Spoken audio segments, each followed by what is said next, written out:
There are churches and organizations that have a motto that says, changing the world one soul at a time. I love that motto. There's a church I visited in 2004, and they had that motto on the wall right near the front of the sanctuary on the left side as you're facing the platform. I visited that church several times over the next 4 years. It's a few hundred miles from here. There was somebody in prison nearby that I was going to visit because he had no family. And over those 4 years, I saw very little evidence and a lot of contrary evidence that that church wasn't living by changing the world one soul at a time. It wasn't.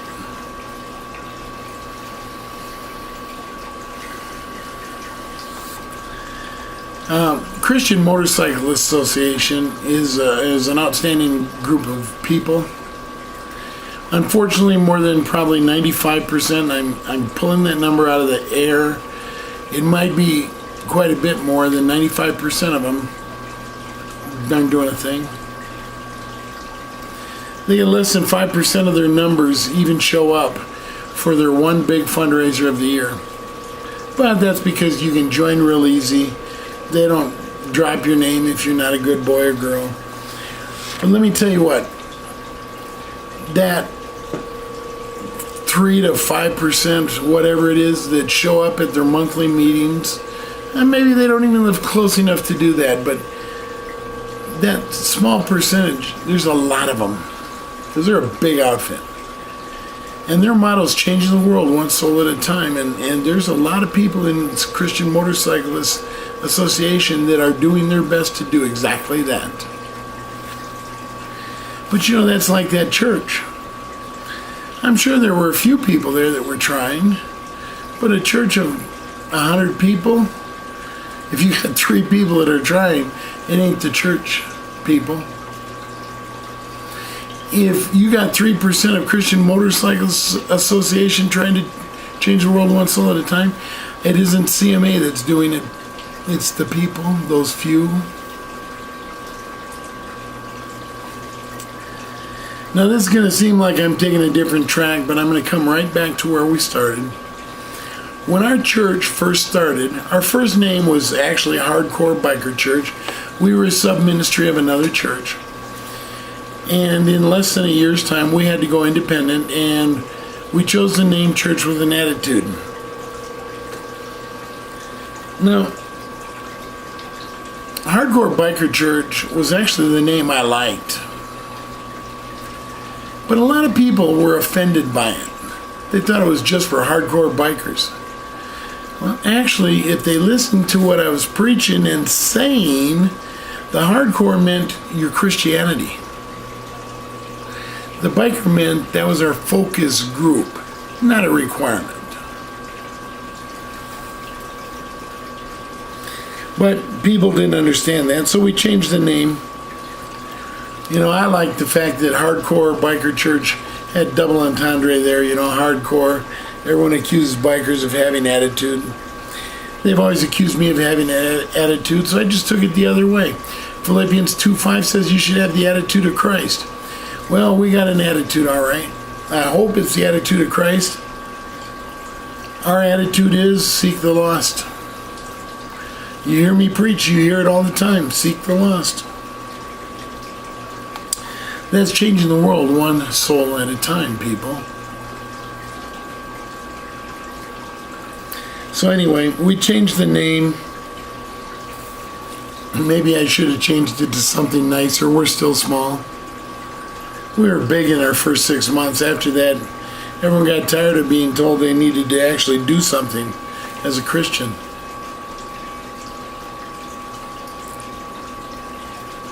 There are groups and churches that have the name hardcore in their church name.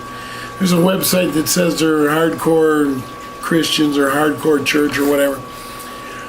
All I see on their Facebook page is a bunch of cute little pictures that are poster-like with cute little sayings, all good stuff. But let me tell you, people, that ain't hardcore. That's being namby-pamby. I mean, anybody can do that. What's hardcore about posting a bunch of cute little pictures? How precious. There was a Christian motorcycle group.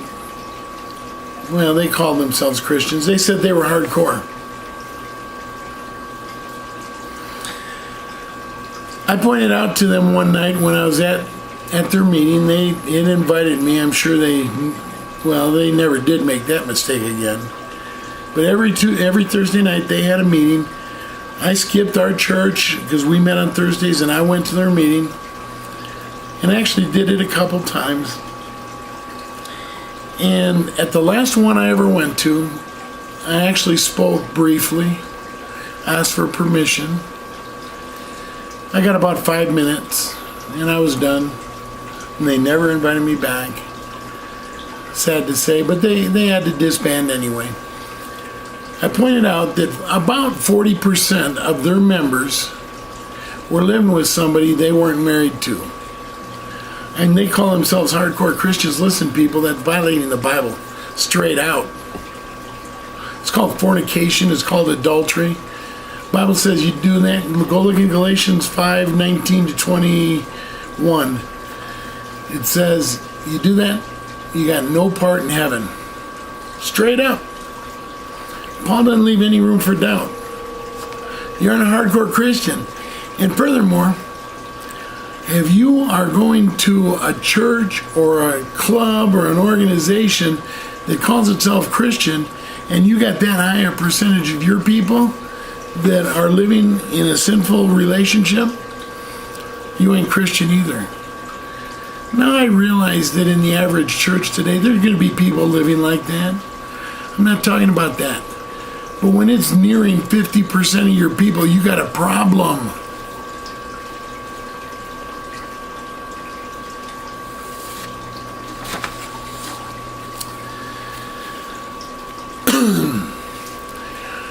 So going back more or less to where we started, what is hardcore as a Christian? I'm asked that a lot. I put it out in several sermons. I'm going to give it to you again today. No doubt there are a great many different definitions. I'm giving you one man's opinion, okay? You match it up to what you see in the Bible. A hardcore Christian, of course, is going to live by God's rules. Okay, and that means if the Bible explicitly says, thou shalt not, then thou shalt not. If the Bible explicitly says thou shalt, then thou shalt. There you go. If it's not explicit and it's a matter of opinion, then I think we need to take the conservative approach. The one most likely taken by Jesus Christ when he was here on earth, or if he were here on earth in a physical sense today. But I think if you're going to be a hardcore Christian, the most important thing for you to do is what we call the Great Commission. Go into all the world and share the good news. That will change the world one soul at a time. It isn't go to church and put some money in the offering plate and let somebody else do it. It's you go. I don't care where you're living, where you're sitting or standing or laying down while you watch this, wherever you are, you can go right there. There are people that are not Christians where you are. Probably within a baseball throw, maybe by a big leaguer, unless you live on a ranch or farm something. If you're in a city, even my crippled up right arm can probably hit the house next door with a small stone and find somebody that's not a believer in Jesus Christ. Go wherever you are into all the world and preach the good news. That's why my personal motto is seeking the lost and motivating the found. I've said it and I'll keep saying it. These videos are not for the lost, they're for the found.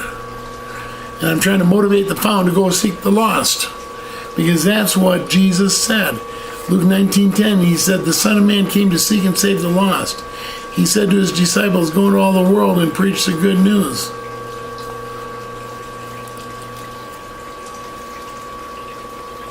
I'm an evangelist. That's what I do. An evangelist spreads the good news. Comes from the same root word, euangelion. The good news, the gospel. However you want to say it. That's what I do. And I am seeking to motivate Christians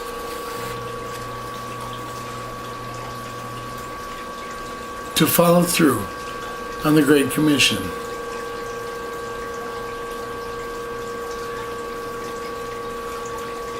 Are you changing the world? One soul at a time. That's the question you don't have to answer to me. That's the question you have to answer to God.